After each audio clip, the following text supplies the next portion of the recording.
of jalaa qabdan dhageeffadhaa. Inni nama musliimaatiin taluun tura hayaa musliima taate duraan kiristaanaadhaan fakkaate musliima taateertiin taluun tuni. Shariyaa islaamaa tana afur eeyyama. Fuudhee haa fuudhu mirga qaba. Mucaa of ta'ee jiraatu nama dalagatee jiraatu of ta'ee fuudhee jira. Hayaa jala jirti osoo dhalaa teenna taate hanga teete haa taatu osoo dhalaa teenna taate takkaa miti sadii odoorra fuudhee kabaja qabdi. Wallaahi jaarsaa kabaja qabdi dhalaa teenna osoo taate. Dhageeffadhaa warri beera amaaraa of jalaa qabdan teenniin guutuun ijoollee dhiiraa teenna. Warri nadhoo amaaraa of jalaa qabda hudduu isii keessa ol dhiitaa of jalaa yaasa. Ilmaan kun ammaan irraan qabaatin. Wallaahi barumsa isinii haa ta'u.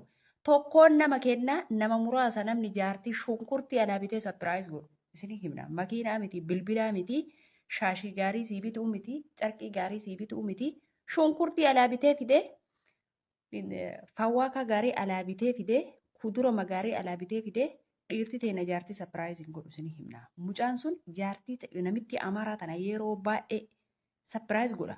Akka inni itti kabaju jaartii ofii dhugaa rabbi sa'idii kana sheer godhaa biraan nagaa. Garuu ilmaan jalaa guurattee ilmaan inni biyya baqaate itti lapha'ee yuutuubii qubni isaa dhukkubee ilmaan ofii ittiin guddifate hadha baxxaltee biraa dilxe. Dhageeffadhaa ilma ofiillee dhabee waa meeqa dhabe mucaan sun. Qabeenya mee wallaahi dhalaa teenna osoo taate muudii hagasiisan namarra qabattee hanga muudii hagas ga'u sana gafeete osoo aarte isa sana gasirri fajjeeftu. Dhageeffadhaa takkattiin isii maaltu Oromoo tana bilisoomsuu dhoorgeessinii haa himnu guutuun isii qabsaa'u. Nagaan isiniif haa ta'u akkam jirtanii fayyaa qabdanii kabajamtoota fi hordoftoota koo an nagaan qaba galata rabbi. Egaan kabajamtoota hordoftoota koo har'a waan ajaa'ibaa takka qabadhee dhufe jechuudha. Waan ajaa'ibaa takka wajjin ilaaluu laata wajjin ilaallaa tura. Akkasuma namoonni haaraan akka carraa gara chaanaala kanaa dhuftan subscribe gochuudhaan maatii keenya taa'aadha. Maatii keenya taatanii warra jirtan immoo like share gochuudhaan nu jajjabeessaa kana hundumaa waan gootaniif guddaa galatoomaa isiniin jedha. Kallattumaan gara qophichaatti deemnaa jechuudha. Gara qophichaatti deemnaa sagaleechi baay'ee dheeraadha. Egaa sagalee isaa hunda dhaggeeffanna moo dhaggeeffanna? Mee in dhaggeeffanna walumaanii jechuun yeroo kana keessatti dursee waan isin himu takkaatu jira jechuudha. Namoonni baay'een keenya nuti jechuudha Sayidoodhaaf jennee waa baay'ee kan jennu hin jirra jechuudha. Akkasuma Sumayyaadhaaf jennee waa baay'ee kan dubbannutu jira. Ayyuudhaaf jennee waa baay'ee kan dubbannutu jira. Wantoonni nuti dubbannu kuni numa miidha jechuudha boru. Numa miidha. Jarri kuni walitti araaramuu danda'u. Walitti araaramuu danda'u. Sumayyaa fi Sayidoonis inshaallah rabbiin hoo jedhee ilmoo walirraa qabanii walitti araaramuu danda'u jechuudha. Akkasuma immoo Sumayyaa fi Ayyuunis immoo wal jaalatanii too kanaa booda wal jaalatanii walitti dhufanii wal faana jiraachuu danda'u jechuudha. Garuu kan lafatti hafu eenyu nu'i jechuudha. Nutu lafatti hafa.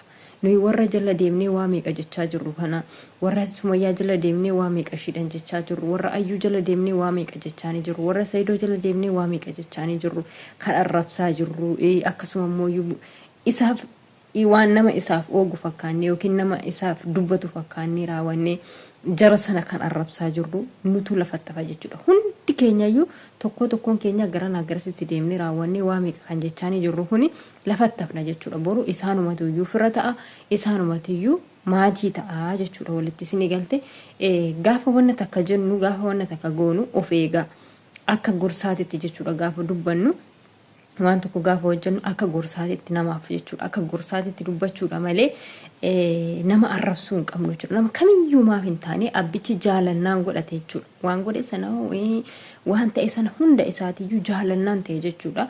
Kanaafiyyuu nuti kana wanti nu galchuu hin jiru jechuudha. Boru isaan jireenya isaanii kan jiraataa jiru isaanii malee nuti dhandhee jireenya isaanii keessa jiraachuu hin dandeenyu jechuudha. Jireenya isaanii kan bulfataa jirus isaanuma mataa isaaniiti malee nuti bulchuu hin dandeenyu jechuudha. Kabajamtoota hordoftoota koo akkasuma immoo namoonni akka kan koo viidiyoo isarraa hojjettan of eeggannoo gochaa jechuudha. Gaafa wanna tokko hojjennu of eeggannoo gochaa hojjechuun dirqama keenyadha jechuudha. maaliif hin boru numatu lafatti hafa numatu nama taazabbii ta'ee hafa jechuudha isin galte. Kanaaf amma viidiyoo tokko akka carraa ta'ee argeetiin ture viidiyichi Sumayyaadhaan akka malee Sumayyaadhaan lolaanii kan jiranidha jechuudha ijoolleen keenya. Fakkeenyaaf jechuudha Seedoon maaliif Amaara fuudhee isa jedhamee fi inni jaalannaa fuudhee waan ta'eef nuti wanti nu galchuu hin jiru jechuudha. So shamarran Oromoo karaa warra Amaaratti kan heerumte hin jirtu isa jedhamuu fi itti heerumuun barbaadu nuti jechuudha. Shamarran Oromoo kamiyyuu Amaaratti heerumuu hin barbaadu jechuudha. Kan qalbiin isii miicamte wayyoo taate malee jechuudha. So shamarran Amaaraa immoo Oromootti heerumuu akkasuma immoo dhiironni Oromoo Amaara fuudhuu isaan waan fuudhaniif isaantu beeka jechuudha. Nuti wanti nu galchuu hin jiru dirqama koottaa nu fuudhaa isaaniin fuudhinaati koottaa nu fuudhaa jechuun hin dandeenyu jechuudha. Isaan waan fedhii isaanii dhiira waan ta'eef waan fedhii isaanii filatanii raawwatanii fuudhu bakka barbaadanii deebanii fuudhu fedhan Araba fuudhanii fedhan Oromoo fuudhanii fedhan Amaaraa fuudhanii fedhan Tigre waan barbaadan hoo fuudhanii nuti garuu kan nuti itti heerumuu qabnu yookiin immoo kan nuti jireenya keenya boruutii fi yookiin abbaa manaa keenya jennee waliin jiraatu qabnu ilma Oromoo tokko qofa jechuudha. Isin galte ilma Oromoo jechuudha. Malee ganda garasii garanaa garaja walitti qocoruu hin qabnu walitti guuruu hin qabnu isin jechuu barbaade tanani. Kanaaf iyyuu sagalee mucayyoo takka isin dhageessisa tortiin keessan ishee duukaa haa ta'uun isiniin jedha. Na eega. Meen banna sagaleesi. Assalamu alaikum warahmatullahi wabarakatuh. Jirra jirtu akka minagaa fayyaa keessanii. Viidiyoo takka mucaa Yamanii kanatti diraamaa hojjetu ka dhiyoo tana intaloota akka biyya galee fuudhe saneen maqaan isaa Saayidiin kanamitti Amaaraa of jalaa qabu san. Viidiyoo mucaa sanii ilaalee dhugaa rabbii bakka injiraami. Guutuun nama kennaa walaa qabsaa'ota walaa jinni tana fudha nadhoo Amaaraattu jala jira mara isa nadhoo wanni barbilisummaa nu dhorge dhiiratee na beera Amaaraattu jala jira dhageeffadhaa mucaa kanarraa barumsa isinii haa ta'u warroonni nadhoo Amaaraa of jalaa qabdan dhageeffadhaa. Inni nama musliimaati intaloon tun hayaa musliima taate duraan kiristaanaa fakkaate musliima taateerti intaloon tun shariyaa islaamaa tana afur eeyyama. Fuudhee haa fuudhu mirga qaba. Mucaa of ta'ee jiraatu nama dalagatee jiraatu of ta'ee fuudhee jira. Hayaa jala jirti osoo dhalaa teenna taate hanga feete haa taatu osoo dhalaa teenna taate takkaa miti sadii odoorra fuudhee kabaja qabdi. Wallaahi jaarsaa kabaja qabdi dhalaa teenna osoo taate. Dhageeffadhaa warri beera Amaaraa of jalaa qabdan teenniin guutuun ijoollee dhiiraa teenna. Warri nadhoo Amaaraa of jalaa qabda hudduu isii keessa ol dhiitaa of jalaa yaasa. Ilmaan kudhan maal irraan qabaatin. Wallaahi.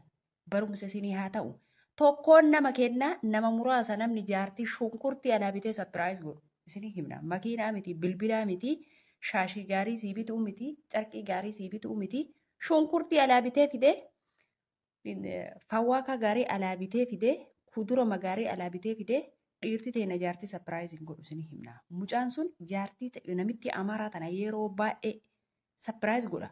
Akka inni itti kabaju jaartii ofii dhugaa rabbi Saayidii kana sheer godhaa biraan nagaa. Garuu ilmaan jalaa guurattee ilmaan inni biyya baqaate itti laffa'ee yuutuubii qubni isaa dhukkubee ilmaan ofii ittiin guddifate hadha baxxaltee biraa dilte. Dhageeffadhaa ilma ofiillee dhabee waa meeqa dhabe mucaan sun. Qabeenya mee wallaahi dhalaa teenna osoo taate muudii hagasiisan namarra qabattee hanga muudii hagas ga'u sana gafeete osoo aarte. Isa sana gasirri fajjeeftu dhageeffadhaa takkattiin isii maaltu Oromoo tana bilisoomsuu dhorgeessinii haa himnu guutuun isii qabsaa'onni Oromootu nadhoo Amaaraa of jalaa qabdi. Takkattiin isii dhalaa intala shamara Oromoo of jalaan qabdu marti isii naafxanyaa of jalaa qabdi. Takkaan lakkoofne gadi isinii yaasuu dandeenya. Garuu takkaan beera Amaaraa of jalaa qabdan of amantanii akkaawuntii keessan itti kennitanii meeshaa keessa waan qabdan itti kennitanii biraan fagaatiin warri nadhoo Amaaraa of jalaa qabdan isinii himnaati. Laala haadha mucaa kana waan gootin hadhiitti funyaan muraasu. Daa'imman jalaa guurattee qabeenya isaa kaayamanii inni waggaa meeqatti laffa'e jalaa gurgurattee biraa baafatte. Isinii galtee beeruma Amaaraa tana namni of jalaa qabdan ari'aa of jalaa. Ari'aa of jalaa. Mee dhala mateenna takkatti dhiira Amaaraa tana jala jirtu argitanii beektanii tana dura waggaa 2 dura gurbaan maayikii OMN afaan qabatee dhaabatu tokko Ameerikaa kana jira bakka inni jiru hin beeku. Ilmaan meeqa irraa qaba ilmaan gurguddoo meeqa irraa qabu summii nyaachitee dabarsiti. mucaa akkas jiru kararraa baafachiifte.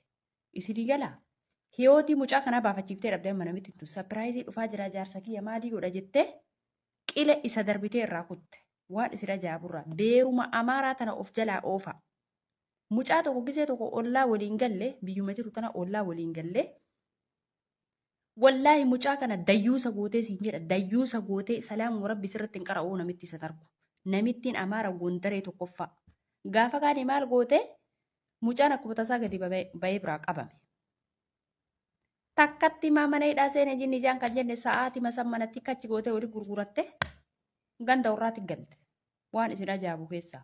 Wallaahi laziin nadhoo amaaraa tana bakka jirtanii guutuun keessan abbaan feetan waan feetan jira.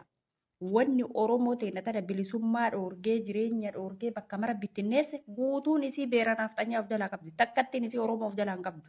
Marti isii naafxanyaa of jalaa qabdi. Marti isii jalaa yaatee galtee jirti. Hundi isii naafxanyaa of jalaa qabdi. Bakka argitanitti wallaahi dhalaan teenya bakka ollaa keessan nadhoon naafxanyaa dhiira Oromoo jala jirtu baafachiisa. Isiinuu dhiira teenya meeqa mataa doomsuu jirti. Beekaa mara mataa doomsitee mataa junguluulsitee bukkee bara gootee mana galchaa jirti. Mucaa kanarraa barumsa isin yaa ta'u warri nadhoo amaaraa of jalaa qabdan. Guutuun keessan sheer olii godhaa wallaahi laziin dhiiraa dhalan jedhina sheer godhaa ol biraan gahaa sagalee tiyeetan. Hattoota. Egaan kabajamtoota firdusita.